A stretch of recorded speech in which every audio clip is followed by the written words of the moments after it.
से इलाज हो सकता है, जांच संभव है। लेकिन यहाँ के डॉक्टरों में, कर्मचारियों में एक कमी है, वो काम ही करना नहीं चाहते। इस वजह से यहाँ जाओगे तो परेशान, तुम लोग कोई गए होगे तो गेम से देखोगे कितना परेशान है।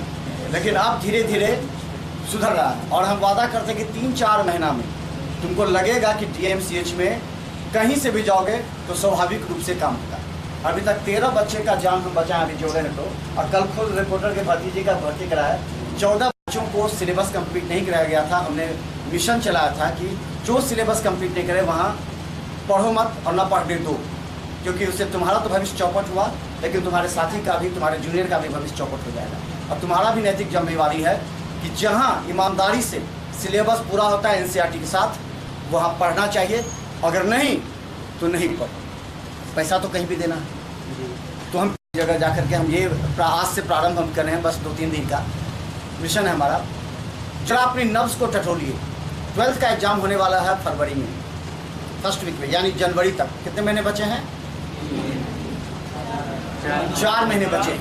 4 महीना का मतलब 120 दिन। सितंबर तो चलिए रहा, अक्टूबर, नवंबर, दिसंबर, जनवरी, 15 दिन में फिर कुछ पर्व सब खा। 600 घंटा आपके बोर्ड एग्जामिनेशन, वो बोर्ड एग्जामिनेशन जिसके लिए आप 2 साल से दिन रात मेहनत करें। आपके माता पिता सपना सोचे हुए हैं। एक शिक्षक सुबह से लेकर के शाम तक मेहनत करता है ताकि उसका बच्चा रिजल्ट दे। मात्र 600 घंटा हुए, और इस 600 घंटा में अगर आप 1 घंटा भी मिस कीजिएगा तो आपके कैरियर से, आपके रिजल्ट से वो घंटा मिस कर जाएगा। क्योंकि 12वीं का रिजल्ट याद रखिएगा, आपके जीवन का वो सबसे बड़ा गिफ्ट है। उसी पर आपका अच्छे कॉलेज में एडमिशन होगा। और एक चीज़ और हम बताते हैं जो बहुत जगह नहीं मालूम है कि सरकार की 5 साल से एक योजना चल रही है। जो 1% स्टूडेंट होगा रिजल्ट में, उसको सरकार 80,000 रुपया, इस कॉलेज में एडमिशन में 80,000 रुपया प्रत्येक साल देती है उसकी पढ़ाई लिखाई के। मालूम है आप लोगों को? यहाँ पे हम सर 11th से ही पढ़ रहे हैं, और 11th में भी देखे हम पूरा जितना भी सर बारी जितना भी सिलेबस था पूरा ख़त्म किए। और फिर 12th स्टार्ट हुआ। 12th में भी अभी हम 7 चैप्टर पे चल रहे हैं। इन फिजिकल ख़त्म हुआ और इनऑर्गेनिक स्टार्ट हुआ। इनऑर्गेनिक में भी प्री ब्लॉक चल रहा है। उसमें भी सिलेबस हम रोज़ देखते हैं, बुक भी सर पूरा लाइन बाय लाइन पढ़ाते हैं। उसमें हम लोगों को कहीं दिक्कत नहीं लगता। और आपका कहाँ क्या प्रॉब्लम है और जनरल प्रॉब्लम क्या है स्टूडेंट की? हमें सर सब कुछ सही लगता है। जहाँ भी हम अच्छे टीचर के पास पढ़ रहे हैं, और हम जहाँ भी पढ़ रहे हैं हमको सब अच्छा टीचर है और कहीं प्रॉब्लम नहीं है, पढ़ रहे हैं। मैंने जनरल स्टूडेंट की प्रॉब्लम क्या है आज का सुन जाना? जनरल बच्चे का ही प्रॉब्लम है कि सब मतलब कि और टीचर लोग हैं तो अच्छा से पढ़ाते नहीं, सिलेबस नहीं कराते हैं। देखते हैं और सब टीचर का कॉपी देखते हैं तो वो पूरा सिलेबस मतलब कि नहीं कंप्लीट करवाते हैं, कहीं से कहीं छोड़ देते हैं या कहीं आगे बढ़ जाते हैं। क्या कहें? जी सर, मैं यहाँ अभी 12th में आया हूँ। सर का मैंने पढ़ाई देखी। इससे पहले मैंने जहाँ केमिस्ट्री पढ़ता था वहाँ उतना अच्छा पढ़ाई नहीं होता था। तो मेरे दोस्त ने सजेस्ट किया कि सर के पास आने के लिए। तो सर के पास मैं आया तो सर ने मुझे बहुत अच्छा टीच किया और मुझे बहुत अच्छा फीलिंग भी हुआ। और सर का जो टाइमली सिलेबस होता है वो टाइमली चल रहा है। फिजिकल जल्दी ख़त्म कर दिया। आप इनऑर्गेनिक सर ने पढ़ा रहा है, अभी इनऑर्गेनिक का प्री ब्लॉक चल रहा है। तो सर का टाइमली सिलेबस आपको पूरा NCERT का सिलेबस ये टाइम पे ख़त्म करता है। इससे पूर्व में आप कहाँ पढ़ाई कर? इससे पहले मैं एक मतलब केमिस्ट्री क्लासेज आपको हटियाड़ी सराय में करता था। तो क्या कहा गया? सर वहाँ टाइम पे सिलेबस ख़त्म नहीं होता था। आपने 11th। वैसे जनरल प्रॉब्लम यहाँ पे स्टूडेंट्स का ये है कि यहाँ पे सिलेबस टाइम से होता नहीं है। बहुत सारे टीचर ऐसे हैं जो आपको टीचर में कहीं से कहीं पढ़ाने का शुरुआत कर देते हैं। सर की भाषा में बोला जाए तो मेढक की तरह पढ़ाते हैं। कभी इस करते हैं तो कभी कहीं और से पढ़ाना शुरू करते हैं। ऐसे में स्टूडेंट्स को बहुत दिक्कत होता है। जैसे कभी कहीं पे देते हैं जो कभी ऑर्गेनिक पढ़ा रहे हैं, फिर ऑर्गेनिक से फिजिकल में चले गए, फिर ऑर्गेनिक में चले गए। ऐसे ही यहाँ का सिलेबस का क्या स्थिति है? यहाँ का सिलेबस का बहुत ही अच्छा स्थिति है। हम लोग का इतना अच्छा सिलेबस चल रहा है जो उम्मीद है दिसंबर के लास्ट तक हम लोग कंप्लीट करके रिवीजन शुरू करते हैं। जो बोलना चाहते हैं इस टीचर के पास पढ़ रहे कमरे आलम सर के पास, वो काफ़ी अच्छे पढ़ा रहे हैं। लाइन बाय लाइन हम लोग को पूरा समझ में आ जाता है। और हम 11th से ही पढ़ रहे हैं, हमको काफ़ी विश्वास हो गया है कि बहुत अच्छा से पढ़ा रहे हैं। हमको लगता है कि मेरा रिजल्ट काफ़ी बेहतर होगा। Thank you.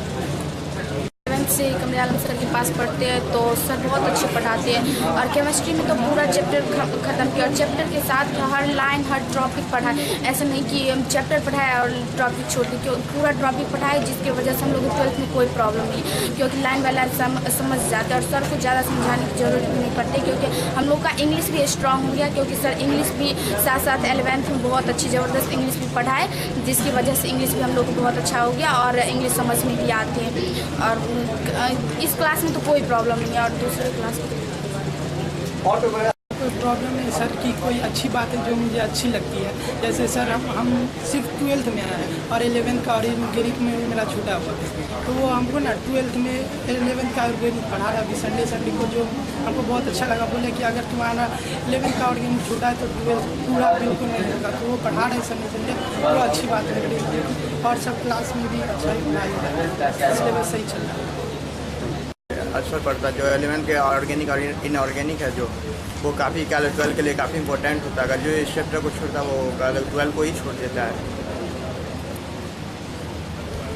ऑर्गेनिक का इसमें बहुत मिलता है और फिजिकल में भी बहुत मिलता है और हर एक चीज़ में। 12th में कुछ नहीं कर पाएगा, क्योंकि बच्चा बिहार बोर्ड से आता है, उनको लैंग्वेज पर पकड़ नहीं होता, उनको छोड़ कर पढ़ाया जाता है और टॉपिक बाय टॉपिक तो वहाँ छोड़ कर पढ़ाया जाता है, उससे नहीं हो पाता। और यहाँ जो होता है सर तो chapter by chapter line by line पढ़ाते हैं, तो उससे जो बच्चा होता है एक अनुभव हो जाता है और बच्चा वहाँ से जो 6 महीना जो अच्छा से मेहनत कर लेता है उनको लैंग्वेज पर पकड़ आ जाता है और 12th में उसको किसी तरह का प्रॉब्लम नहीं होता, इसीलिए 11th पढ़ना जरूरी है। छात्रों के बीच अलग जगाने के लिए मिथिला मंच न्यूज का प्रयास लगातार जारी है।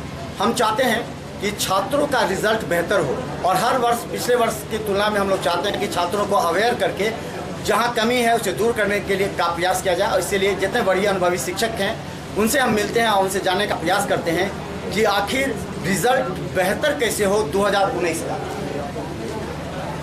सिलेबस पूरा होगा, समय पर होगा, NCERT का लाइन बाय लाइन होगा, NCERT का क्वेश्चन होगा, साइंस भाया प्रैक्टिस होगा, तो रिजल्ट अच्छा होगा। पिछले बार का रिजल्ट में क्या कमी लगा, जो रिजल्ट खराब हुआ था उसका क्या कमी क्या था उस छात्रों में? 11th के कारण बच्चे 11th सही ढंग से नहीं पढ़ते हैं, सही टीचर के यहाँ नहीं पढ़ते हैं, तो 11th कमजोर हो जाता है तो 12th में बड़ी परेशानी होती है। यह बात आप बच्चों से पूछ सकते हैं कि बिना 11th के 12th की कल्पना भी नहीं कर सकते। जिनका 11th बढ़िया होगा उनका ही देखा जाता है कि सिलेबस किस तरह क्रमबद्ध होना चाहिए NCERT बेस पर, ताकि मतलब दिसंबर तक सिलेबस कंप्लीट हो जाए। किस तरह क्रमबद्ध होना चाहिए, कैसे होना चाहिए? ये टीचर होने के लिए सबसे बड़ी बात है कि पूरे सिलेबस पर कमांड हो और उनको इतना अनुभव हो कि हम इस नियत समय में सिलेबस कैसे पूरा करें। यह एक कलाकारी है और ये टीचर का अपना पर्सनल गुण हुआ। तो टीचर वही टीचर है जो नियत समय पर सिलेबस को पूरी कर ले NCERT के हिसाब से। नहीं तो इसके लिए बड़े अनुभव की जरूरत होती है। 10 साल लगा हम लोगों को, 10 साल के बाद अनुभव हुआ कि निश्चित समय में सिलेबस कैसे पूरा कर सकते हैं। हम लोग एकदम टेंशन फ्री रहते हैं कि सिलेबस पूरा होगा ही, इसलिए 36-37 साल से पूरा हो ही रहा है और आगे भी होगा, कोशिश करेंगे स्वास्थ्य है। ऑब्जेक्टिव और न्यूमेरिकल्स जाके ऑब्जेक्टिव 50% पूछे जाते हैं, ऑब्जेक्टिव और न्यूमेरिकल्स के लिए किस तरह तैयारी करेंगे इसमें? NCERT के सारे लाइन पढ़ लें ना, सारा ऑब्जेक्टिव हो जाएगा। कंपटीशन में भी उससे हो जाता है और NCERT के लाइन से बाहर क्वेश्चन नहीं रहता है। अब एक आध क्वेश्चन रहा बिहार बोर्ड में रहता है, लेकिन इतना डिसाइडिंग नहीं है। नहीं, न्यूमेरिकल भी NCERT में काफ़ी है और अब बच्चों से पूछ सकते हैं। हमने सारा न्यूमेरिकल NCERT का एक न्यूमेरिकल क्लास में करवाया, एक न्यूमेरिकल करवाया है। नहीं तो यहाँ केमिस्ट्री भाया प्रैक्टिस हो रहा है। हमारे साथ कमरे आलम फिजिक्स के और केमिस्ट्री के शिक्षक हैं और हम बता दें कि 10 वर्ष से ज़्यादा इन्होंने अपने अनुभव के आधार पर इनका जो बच्चा है वो डिसिप्लिन भी रहता है और ख़ासकर हम बता दें कि ये प्रैक्टिस के द्वारा ही बच्चों के अंदर आत्मविश्वास को मजबूत करते हैं। NCERT अगर आप पढ़ें तो आपका जो 50% यानी कि 70 में 35 मार्क्स में 30 तो सुरक्षित हो ही जाता है। इसके अलावा न्यूमेरिकल्स और सब्जेक्टिव अगर आप पढ़ेंगे तो हमें लगता है कि 55 नंबर आना तय है और अभी से इसके लिए मेहनत करना पड़ेगा, वो भी प्रैक्टिस के जरिए। अंतिम सवाल ये है कि यहाँ का जो माहौल है, छात्रों का विश्वास थोड़ा सा उठ रहा है यहाँ की शिक्षा व्यवस्था पर, क्या कमी और कैसे सुधारना पड़ेगा ताकि छात्रों का पलायन ना हो? देखिए, टीचर के सिलेक्शन में कमी है, बच्चे सिलेक्ट नहीं कर पाते हैं। ऐसा सा बच्चा है जिनके फादर को हमने पढ़ाया है, फादर कामयाब हैं, फादर संतुष्ट हैं, और वैसे बच्चे भी बहकावे में 11th में घर चले जाते हैं। तो टीचर का सिलेक्शन सबसे इम्पोर्टेंट है, सबसे ज़्यादा इम्पोर्टेंट है कि गार्जियन आए, बच्चे आए, शहर में आए तो सबसे पहले टीचर का सिलेक्शन करें, नहीं, और पुराने स्टूडेंट से पूछें, ओल्ड स्टूडेंट से पूछें कि कहाँ सिलेबस पूरा होता है, कहाँ ये से जेड तक होता है, नहीं, तो सारा का सारा दारोमदार इसी पर है कि आपके टीचर का सिलेक्शन क्या है। मेन प्रॉब्लम यही है, टीचर बच्चे यहाँ सेलेक्ट नहीं कर पाते हैं, दलालों के चक्कर में पड़ जाते हैं, नहीं, गांव घर में जाके दलाली हो रही है, नहीं, तो ये लोग जो दलाल के चक्कर में पड़ते गलत जगह चले जाते हैं। 11th में गलत जगह चले ही जाते हैं। 12 में हम लोग यहाँ आते हैं, 12 में हम लोग यहाँ ज़्यादा भी होता है, 12 में आते ही हैं, लेकिन अपने आप को बर्बाद करके आते हैं, और उनको लगता है कि बहुत नहीं समझ पाते हैं या हम लोग बहुत नहीं समझा पाते हैं। मैं ऐसे बच्चों को जिनका 11th क्लियर नहीं है, हम हर 2 लाइन के बाद क्लास में बोलते हैं, बच्चे सुन रहे हैं, हर 2 लाइन के बाद बोलते हैं कि मैंने 11th में पढ़ा था, हमने 11th में पढ़ा था, मतलब सिर्फ 11th बोलते हैं पूरे 12 में, नहीं, और बिना 11th के संभव नहीं है। तो 11th का ट्यूशन का सिलेक्शन कमज़ोर हो गया जहाँ, तो उनका रिजल्ट कमज़ोर होना है तय है साइंस में। दूसरी बात कि बच्चों को हम लोग लिखा के पढ़ाते हैं। किसी बच्चे ने कहा अभी कि केमिस्ट्री के साथ साथ अंग्रेजी मेरा मजबूत हो गया, नहीं, तो हल्का लगे बच्चा को, इसके लिए लोग लैंग्वेज से शुरू से ही भागते हैं, टीचर भागते हैं। तो टीचर भागते हैं लैंग्वेज से, बच्चा ही भागेंगे लैंग्वेज से। हम शुरू में हम लॉस रहते हैं, लॉस रह करके भी अंग्रेजी में पढ़ाते ही हैं, और लिखा के पढ़ाते हैं। लिखा के पढ़ाने से केमिस्ट्री के साथ साथ अंग्रेजी हो जाता है। हम लोग 1 हफ्ता 10 दिन का समय मांगते हैं 11th में कि 10 दिन हम उनको समय दो, 10 दिन के बाद उनको हिंदी भारी लगेगा, इंग्लिश आसान लगेगा, नहीं, और इस सवाल का आगे बाहर में 11th का बच्चा सब है, उनसे भी पूछ सकते हैं, जब पहला दिन आया था तो अंग्रेजी कैसा लगा था, और अब उनको अंग्रेजी कैसा लग रहा है। तो मेन लैंग्वेज और 11th, ये 2 बेसिक बात है। बच्चा लैंग्वेज पर ध्यान से समझेगा तब न जॉब देगा, समझेगा तब न पढ़ेगा, नहीं, और 11th आएगा तब न 12 आएगा। कहने का मतलब 11th और लैंग्वेज, ये दो बड़ा इम्पोर्टेंट चीज़ है। तो खासकर बता दें, 11th अगर बेस आपका कमज़ोर हो गया तो 12th का आप परिकल्पना नहीं कर सकते, क्योंकि बहुत सब्जेक्ट ऐसा है, यानी कहा जाता है 9th 11th को कंसर्न करता है, 10th 12th को कंसर्न करता है, तो ये जुड़ा हुआ है। अगर 11th आपका कंप्लीट नहीं है, या अगर आप किसी ऐसी जगह पढ़ गए हैं जहां आपका सिलेबस पूरा नहीं हुआ है, तो निश्चित तौर पर आपको नुकसान उठाना पड़ सकता है इंजीनियरिंग मेडिकल एग्जामिनेशन। इसीलिए 11th में सही निर्णय लें और बताएं, दूसरे को अभी भी बताएं अपने जूनियर को कि अगर ये सिलेबस कंप्लीट नहीं हो रहा वहाँ, तुरंत चेंज करें, अभी भी मौका है उनके कैरियर को बचाने के लिए। मिथिला मंच न्यूज उन तमाम छात्रों से भी आग्रह करती है और शिक्षकों से भी, समय पर सिलेबस करें और छात्रों से अपना समय बनाकर 5 घंटा सेल्फ स्टडी करें और लिखने का प्रयास करें अगर सफल होना चाहते हैं तो। धन्यवाद।